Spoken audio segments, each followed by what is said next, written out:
Ang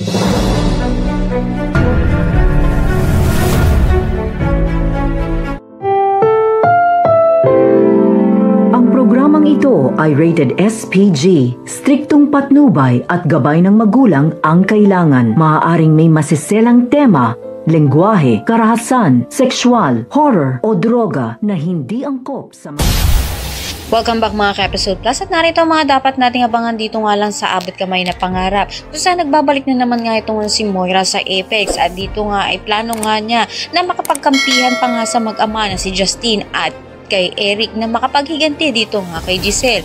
May balita na naman nga ang polis dito nga kay Giselle at nakita na nga ang kotseng ginamit sa pangingindap nga dito nga kay Lolo Pepe at nakita nga niya itong gamit nga ito ni Moira. Subalit ayon dito nga sa pulis, hindi nga kay Moira ang kotse na ito, kundi kay Nerissa. Kaya naman dahil dito ipapadakip nga nito ni Giselle ito nga si Nerissa. Ngunit ayon nga dito nga kay Nerissa, pinaglalaban nga niya na wala siyang kasalanan sa pangdukot nga dito nga kay Lolo Pepe, kung saan ginamit nga lang ang kotse nga niya upang makidnap nga ito nga si Lolo Pepe. Nang maiipit nga ito nga si Nerissa, ito na nga kaya ang pagkakataon niya upang sabihin at ipagtanggol ng sarili niya na wala siyang kasalanan at si Moira naman talagang tagagawan at si Zoe sa pagdukot nga kay Lolo Pepe. Lahat ng yan na natin. Maraming salamat sa inyo.